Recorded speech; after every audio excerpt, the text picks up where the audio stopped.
നമസ്കാരം. നടൻ ദേവനും ബി.ജെ.പിയിൽ നിന്ന് രാജിവെച്ചിരിക്കുന്നു. അല്ലെങ്കിൽ ദേവനെ പോലും പിടിച്ചു നിർത്താൻ കഴിയാത്ത ഒരു പാർട്ടിയായി ബി.ജെ.പി മാറിയിരിക്കുന്നു. പുറത്തുനിന്ന് ആളുകളെ തേടുന്ന ബി.ജെ.പി എന്തുകൊണ്ടാണ് പാർട്ടിയിലേക്ക് വന്നവരുടെ കഴിവ് ഉപയോഗിക്കാത്തത്? ഇതിന്റെ ഉത്തരം ബി.ജെ.പിയുടെ മുതിർന്ന നേതാക്കൾ തന്നെയാണ് പറയേണ്ടത്. കേരളത്തിൽ ബി.ജെ.പിക്ക് വേണ്ടത് ജനസ്വീകാര്യതയുള്ള മുഖങ്ങളാണ്. സിനിമയിലും സമൂഹത്തിലും പൊതുരംഗത്തും വർഷങ്ങളായി സ്വന്തം വ്യക്തിത്വമുണ്ടാക്കിയ ആളുകളെയാണ് ബി.ജെ.പി തേടുന്നത്.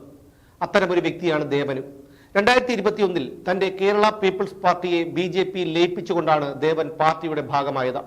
പിന്നീട് 2023 അദ്ദേഹത്തെ ബി.ജെ.പിയുടെ സംസ്ഥാന ഉപാധ്യക്ഷനാക്കി. പക്ഷേ ഇന്ന് ദേവൻ തന്നെ പാർട്ടി വിട്ടിരിക്കുന്നു. ഇവിടെ അണികൾ നേതാക്കളോട് ചോദിക്കേണ്ട ഒരു സുപ്രധാന ചോദ്യമുണ്ട്. ദേവനെ പോലെ സ്വീകാര്യനായ ഒരാളെ പാർട്ടിയിൽ നിലനിർത്താൻ കഴിഞ്ഞില്ലെങ്കിൽ കേരളത്തിൽ ബി.ജെ.പി എങ്ങനെയാണ് വളരുന്നത്? ഈ ചോദ്യമാണ് അണികൾ ചോദിക്കേണ്ടത്. കാരണം ഇത് ദേവന്റെ മാത്രം പ്രശ്നമല്ല, ഇത് ബി.ജെ.പിയുടെ സംഘടനാ സംസ്കാരത്തെക്കുറിച്ചുള്ള ചോദ്യമാണ്. ഒരു സിനിമാ താരം പാർട്ടിയിലേക്ക് വരുമ്പോൾ അദ്ദേഹത്തെ വേദിയിലേക്ക് വിളിച്ചു വരുത്തി പൊന്നാടയണിച്ച് പാർട്ടിയിലേക്ക് സ്വീകരിക്കുന്നത് വളരെ എളുപ്പമാണ്. പത്രസമ്മേളനം നടത്താം, മുദ്രാവാക്യങ്ങൾ വിളിക്കാം, ഇനി കേരളത്തിൽ ബി.ജെ.പി വളരുമെന്ന് പ്രഖ്യാപിക്കാം. പക്ഷേ ഇതിനൊക്കെ ശേഷം എന്താണെന്നുള്ളത് ഒരു ചോദ്യമാണ്. അയാൾക്ക് എന്ത് ചുമതലയാണ് കൊടുക്കുന്നത്? അയാൾക്ക് ജനങ്ങളുമായിട്ടുള്ള ബന്ധം എങ്ങനെ ഉപയോഗിക്കുന്നു? അയാളെ പാർട്ടിയുടെ വളർച്ചയ്ക്കായി എങ്ങനെ ഉപയോഗപ്പെടുത്തുന്നു?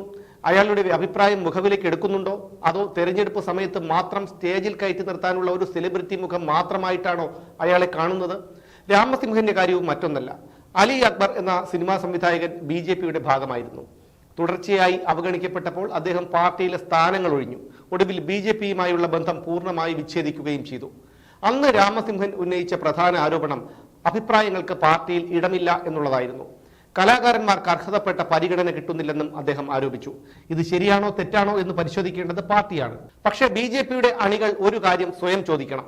എന്തുകൊണ്ടാണ് ബി.ജെ.പിയിലേക്ക് വരുന്ന പ്രശസ്തരായ പലരും കുറച്ചുകാലം കഴിയുമ്പോൾ പാർട്ടിയിൽ നിന്ന് അകന്നു പോകുന്നത്? അവരുടെ കഴിവിനെ പ്രയോജനപ്പെടുത്താൻ പാർട്ടിക്ക് കഴിയാത്തത് കൊണ്ടാണോ? അവരുടെ അഭിപ്രായങ്ങളെ ഉൾക്കൊള്ളാത്തത് കൊണ്ടാണോ? അതോ പാർട്ടിയിൽ സ്ഥാനങ്ങൾ കിട്ടാനായി എന്തെങ്കിലും മാനദണ്ഡങ്ങളുണ്ടോ? ഇവിടെയാണ് ഏറ്റവും വലിയ വിരോധാഭാസം. പുറത്തുനിന്ന് ആളുകളെ ബി.ജെ.പിയിലേക്ക് കൊണ്ടുവരണമെന്ന് പാർട്ടി പറയുന്നു. പക്ഷെ കൊണ്ടുവന്നു കഴിഞ്ഞിട്ട് അവരുടെ കഴിവുകളെ പ്രയോജനപ്പെടുത്താതെ മാറ്റി നിർത്തിയാൽ എന്തായിരിക്കും ഉണ്ടാകുന്നത്? അവർ നിരാശരാകും, അവരുടെ അനുയായികൾ നിരാശരാകും. പാർട്ടിയിലേക്ക് വരാൻ ആലോചിക്കുന്ന മറ്റുള്ളവർ 2 അല്ല 4-5 തവണയെങ്കിലും ആലോചിക്കുകയും ചെയ്യും. അങ്ങനെ സംഭവിക്കുമ്പോൾ ബി.ജെ.പിക്ക് നഷ്ടപ്പെടുന്നത് ഒരു വ്യക്തി മാത്രമല്ല, ഒരു വലിയ സാധ്യത കൂടിയാണ്. സിനിമാ രംഗത്ത് ദീർഘകാലത്തെ പരിചയം, ജനങ്ങളുമായി നല്ല സമ്പർക്കം, പലയിടങ്ങളിലും വ്യക്തിബന്ധങ്ങൾ, പൊതുവേദിയിൽ നന്നായി സംസാരിക്കാനുള്ള കഴിവ്, എല്ലായിടങ്ങളിലും പരിചിതമായ മുഖം, ഇതൊക്കെ ദേവനുണ്ടായിരുന്നു. ഈ ഗുണങ്ങളെല്ലാം ഒരു രാഷ്ട്രീയ പാർട്ടിയെ സംബന്ധിച്ചിടത്തോളം വലിയ ആസ്തിയാണ്. ദേവൻ എന്തെല്ലാം ചുമതലകൾ പാർട്ടിക്ക് നൽകാമായിരുന്നു?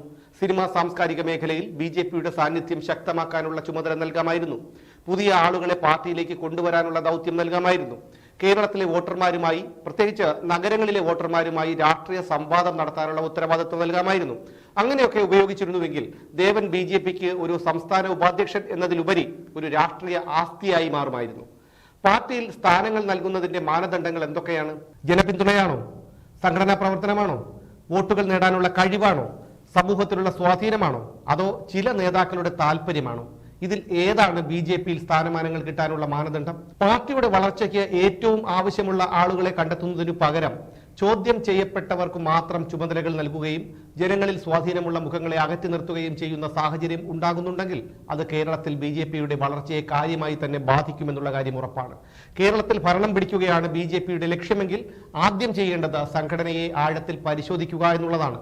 ആരെയാണ് കൊണ്ടുവരുന്നത്? ആരെയാണ് വളർത്തുന്നത്? ആരെയാണ് അവഗണിക്കുന്നത്? ആർക്കൊക്കെയാണ് അവസരങ്ങൾ നൽകുന്നത്? ആരുടെ അഭിപ്രായങ്ങളാണ് കേൾക്കുന്നത്? ഇതൊക്കെ ആഴത്തിൽ പരിശോധിക്കണം. കാരണം ഒരു പാർട്ടിക്ക് തെരഞ്ഞെടുപ്പിൽ വിജയിക്കാൻ വേണ്ടത് തൊണ്ട പൊട്ടുന്ന മുദ്രാവാക്യങ്ങളല്ല, ശരിയായ മനുഷ്യരെ ശരിയായ സ്ഥാനത്ത് നിർത്തുക എന്നുള്ളതാണ്. സിനിമയിൽ നിന്ന് ബി.ജെ.പിയിലേക്ക് വന്ന ഭീമൻ രഘുവും കൊല്ലം തുളസിയും രാമസിംഹനും ഒടുവിൽ ദേവനും പാർട്ടി വിട്ടുപോയി. അടുത്തയാൾ ആരാണെന്നുള്ള ചോദ്യം ഇപ്പോൾ തന്നെ പലരും ചോദിക്കുന്നുണ്ട്. എന്തുകൊണ്ടാണ് ഇവരൊക്കെ പോകുന്നത് എന്നുള്ളതാണ് ചോദ്യം. ഓരോ തവണയും പാർട്ടിയിൽ നിന്ന് പുറത്തു പോകുന്ന വ്യക്തിയെ കുറ്റപ്പെടുത്തി വിഷയം അവസാനിപ്പിച്ചാൽ പ്രശ്നം പരിഹരിക്കപ്പെടില്ല. നേതാക്കൾ പാർട്ടിക്കുള്ളിലേക്ക് നോക്കണം, സംഘടനാ സംവിധാനം പരിശോധിക്കണം. അവിടെ കഴിവുള്ളവർക്ക് അവസരങ്ങളുണ്ടോ? സ്വതന്ത്ര അഭിപ്രായങ്ങൾക്ക് ഇടമുണ്ടോ? പുതിയതായി പാർട്ടിയിലെത്തിയവർക്ക് വളരാനുള്ള അവസരമുണ്ടോ? അതോ വർഷങ്ങളായി അധികാരം കൈയടക്കി വെച്ചിരിക്കുന്ന ചിലരുടെ ചുറ്റും മാത്രമായി പാർട്ടി കറങ്ങുകയാണോ? ഈ ചോദ്യങ്ങളെല്ലാം ചോദിക്കണം. ഉത്തരങ്ങളും കണ്ടെത്തണം. BJP കേരളത്തിൽ വളരണമെങ്കിൽ ആരെയാണ് പുറത്താക്കേണ്ടത് എന്നല്ല, ആരെയാണ് വളർത്തേണ്ടത് എന്ന ചോദ്യമാണ് ചോദിക്കേണ്ടത്. ദേവനെ പോലെ ജനങ്ങൾക്ക് പരിചയമുള്ള ഒരു മുഖം പാർട്ടിയിൽ വന്നപ്പോൾ അത് പാർട്ടിക്ക് ഒരു അവസരമായിരുന്നു. ആ അവസരം BJP ഉപയോഗപ്പെടുത്തിയില്ല.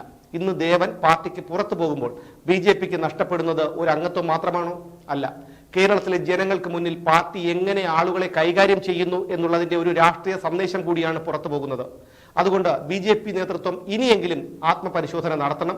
പാർട്ടിക്ക് വേണ്ടത് യെസ് എന്ന് മാത്രം പറയുന്ന ആളുകളെയാണോ, അതോ പാർട്ടിക്ക് വേണ്ടി ജനങ്ങളിലേക്ക് ഇറങ്ങിച്ചെന്ന് പ്രവർത്തിക്കാൻ കഴിവുള്ള സ്വന്തം വ്യക്തിത്വമുള്ള ശക്തരായ നേതാക്കളെയാണോ? കേരളത്തിൽ BJP വളരണമെങ്കിൽ ഇതിൽ രണ്ടാമത്തെ വഴിയാണ് തിരഞ്ഞെടുക്കേണ്ടത്.